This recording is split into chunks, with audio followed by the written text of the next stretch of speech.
One thing I really don't understand is how is fantasizing about someone different from watching pornography?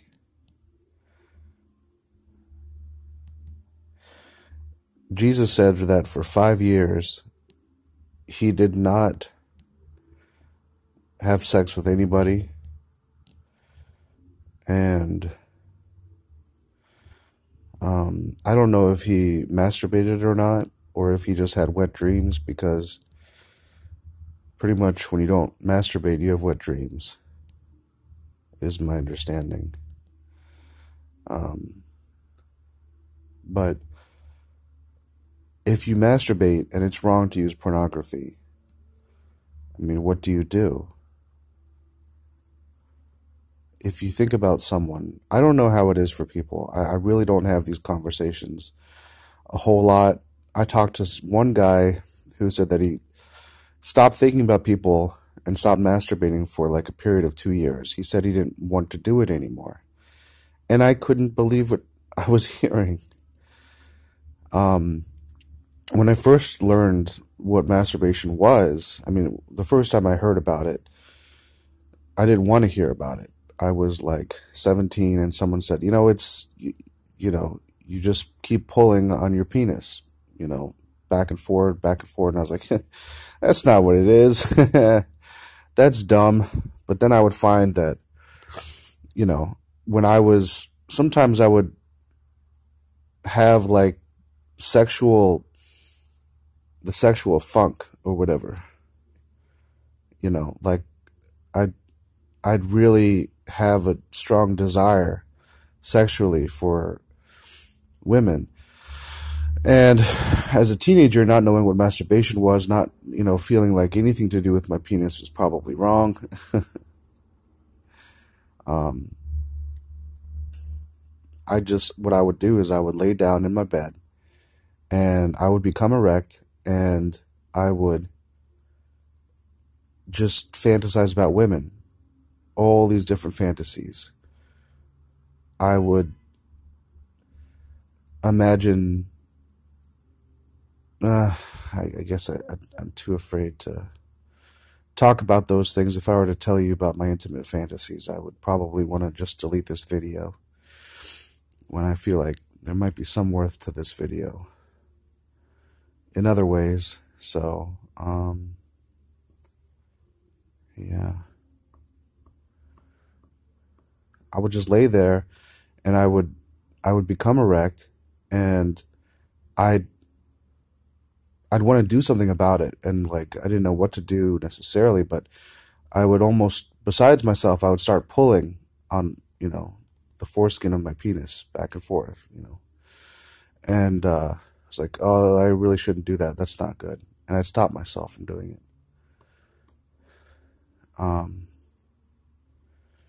But it wasn't until I was married in the religion I grew up in that, and the woman that I was with, jerked me off, basically, gave me a hand job, and I orgasmed. And it was strange at the time because I wasn't really erect. I didn't know what that was about. She wasn't holding on to very much. And yet I still orgasmed, and it was like a mess, I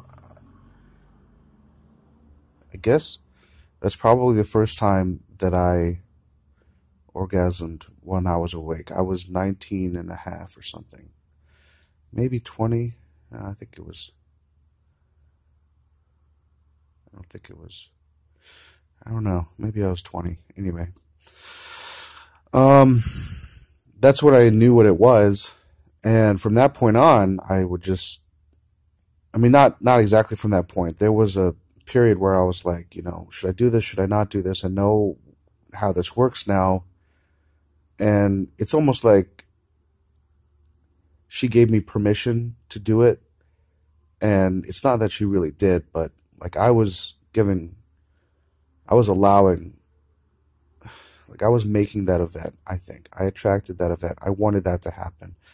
I wanted someone to give me permission to start doing it. So if she did it, in the sanctimony of a marriage, so to speak, then it was okay. So finally, after that event, when I was like in my early 20s, there was some back and forth, but I eventually started doing it myself. I started jerking myself off by myself, masturbating.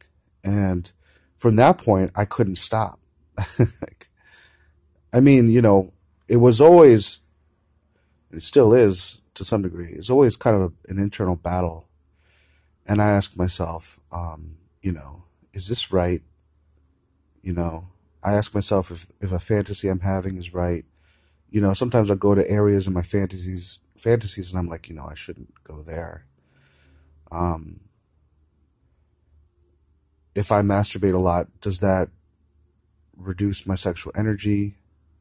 But at the same time, if I don't masturbate, then I find myself, being erect in public. I mean, yeah, I mean, honestly, like I'll have techniques like I'll turn around and I'll like do a quick thing where I reach down in my pants and I put my penis between my belt and my, in my stomach. And that's so that it doesn't extend out. I don't want anyone to see it. And I try to do it fast enough so that no one catches me. But, sometimes there's people that are perceiving you that you don't even know that they're there seeing you. So, I don't like that to happen. So I try to take care of myself at home. I mean, this whole thing, it's a hugely complex issue. And yes, maybe I should research it more. There's people on the side that say, don't ever use pornography. It's not good for you. And then there's people that say that,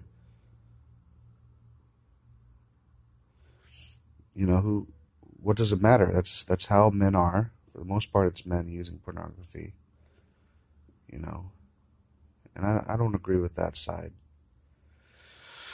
But anyway, I'm just talking here, talking about masturbation. I guess that's probably what I'll call the video, and then I want to delete it because I'm afraid someone's gonna watch it and judge me. So, and then there's always this fear that I'll be called into an office and my boss will say effectively, Theo, you stupid idiot, that is disgusting. I hope you burn in hell and you're fired and get out of my sight. Don't ever step foot on this premises. Of course, it's always an exaggerated experience, but that's what I imagine would occur. Or maybe that's just what I feel.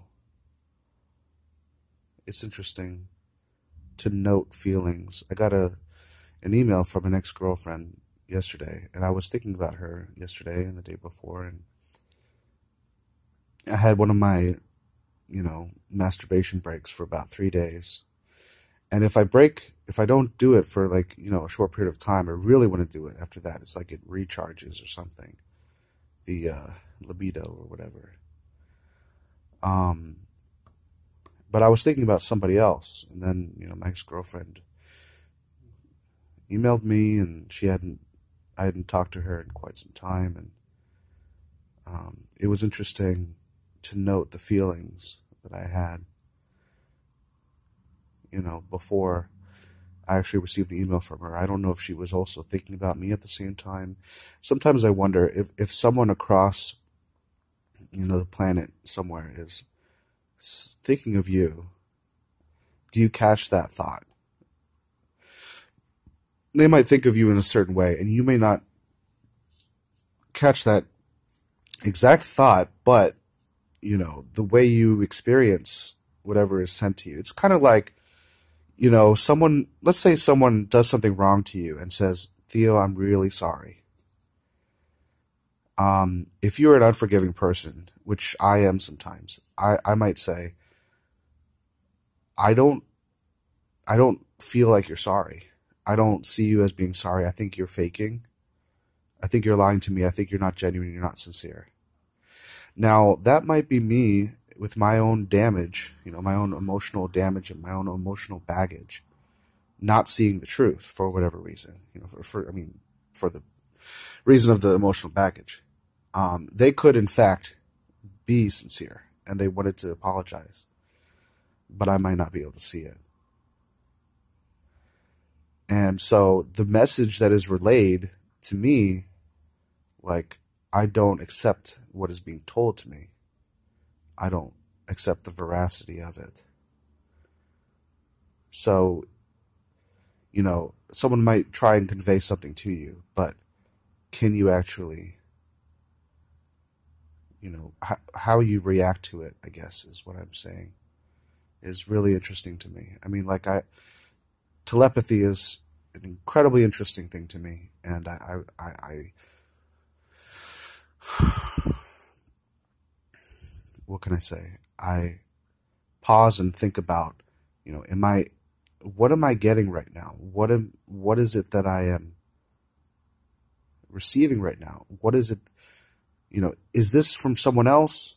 Is this someone from the spirit world that is relating with me? Is it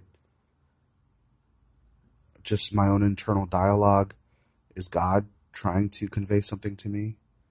All these questions, are boggle my mind on regular occasion.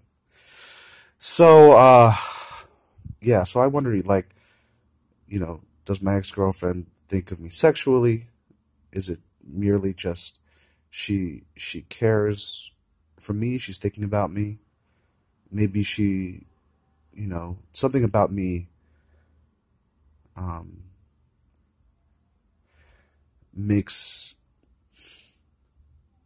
makes her want to talk to me again. Something that she likes in me, makes her wish to talk to me and dialogue with me. So, that feels good, if that's true. And any of those I'll take. I'm not necessarily looking to sexually engage with her again. I did, full disclosure, and this is, she might hear this. I don't think she does. I don't think she's seen any of my videos, but I don't really advertise these videos. But I did masturbate to her, thinking of her. And I've masturbated like 3 times in the past 12 hours. And initially when I got the email from her last night, I didn't think of her in that way because someone else was in the queue.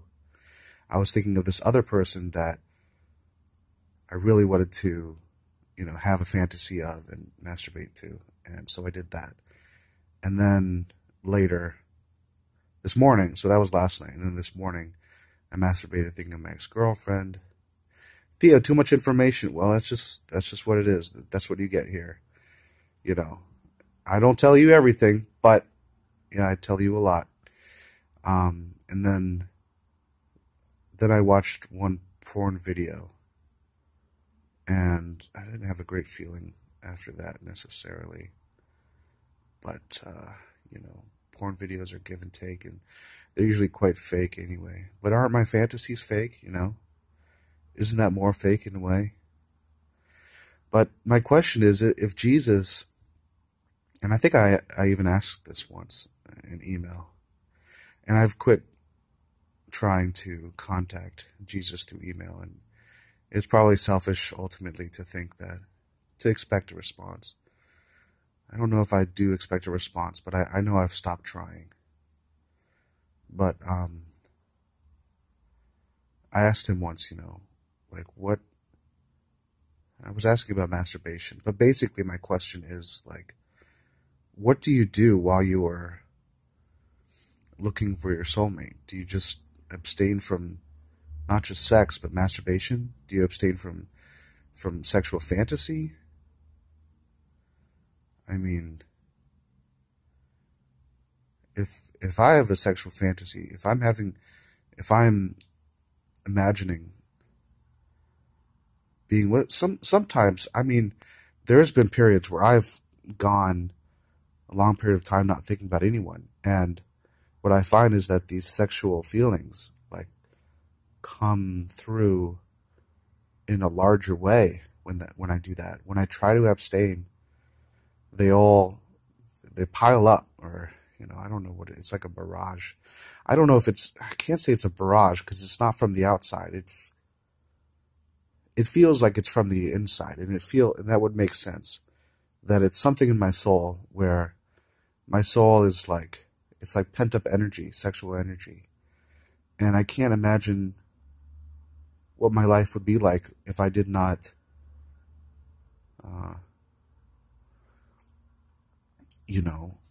release that energy through orgasm.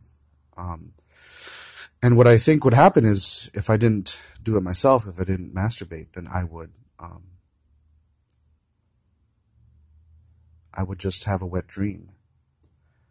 So I wonder what God thinks about this, and I wish more was said, and I can't expect Jesus and Mary to answer all my questions or make videos pertaining to these exact questions. But I mean, to me, I don't know how much I want my soulmate. I don't feel like I have a lot of indicators of who she is, and I don't know what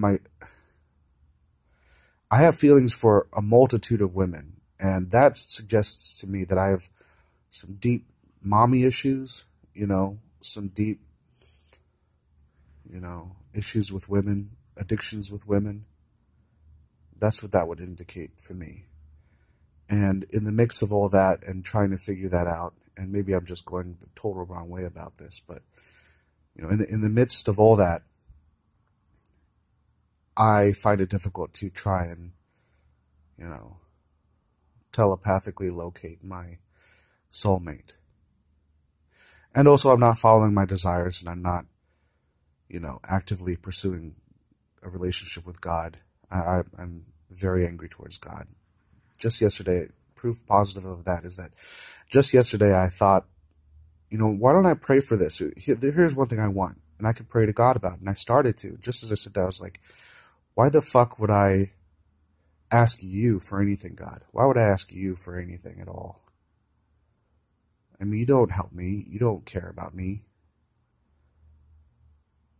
And it's weird because sometimes I really do believe that God does care about me, and I feel like I know that, but there's also this anger next to it, and it might just be my feelings towards my parents, but for better or worse, I'm directing it towards God. He's probably the person that could best help me, figure out these problems I have with my parents.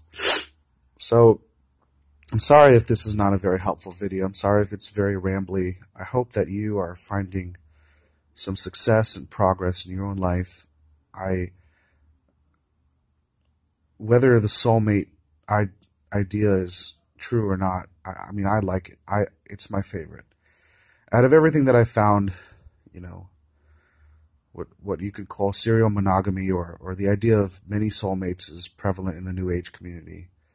The idea of, there is no soulmate, and you just find the one you're most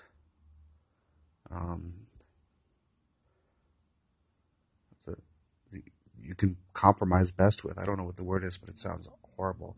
Out of all those ideas, the idea that you have a soulmate, that they're part of the same soul as yours, you can locate them through your own feelings. You can locate them by discovering your passions and pursuing your passions in life and developing your relationship with God. And then you will discover, you will find this person, whether they want to be with you at that moment or not. That's my favorite out of everything I've ever learned in my whole life. And I'm not just saying that. I think it's a beautiful thing, and I'm almost moved to tears thinking about it. And sometimes I really wish that I could find this person. And I could give her all the love that I have, because I feel like I have a lot that I'd like to give. But at the same time, I'm mired by the images of women throughout my entire life. And I mean, just yesterday, for God's sake, I was at the DMV, and it was like a feast of the eyes. I was just looking at women's butts and boobs and their frames and their figures, their hair, their face, their shoulders, their neck, their abdomen, their legs, everything. That's, while waiting. What is there to do in line? You can't talk to people. Hey, Joe, how are you doing? Hi. You want to talk about God and Jesus and different things? People don't do that. People, you're not supposed to talk about that stuff. You're not supposed to talk about anything that might become a thing. So you just look around, you just stare. And by golly, if I'm not going to, you know, eat some eye candy during that time, maybe that's not a very good way to say it. I can't eat eye candy, but it's, I guess that's what it felt like, a feast of the eyes. And in the midst of that, like, or in the midst of that, I don't know what I'm saying, but in amongst all that, am I going to find my soulmate while I still have these, you know, this wandering eye? I think I've gone way too long, so I'm going to stop here.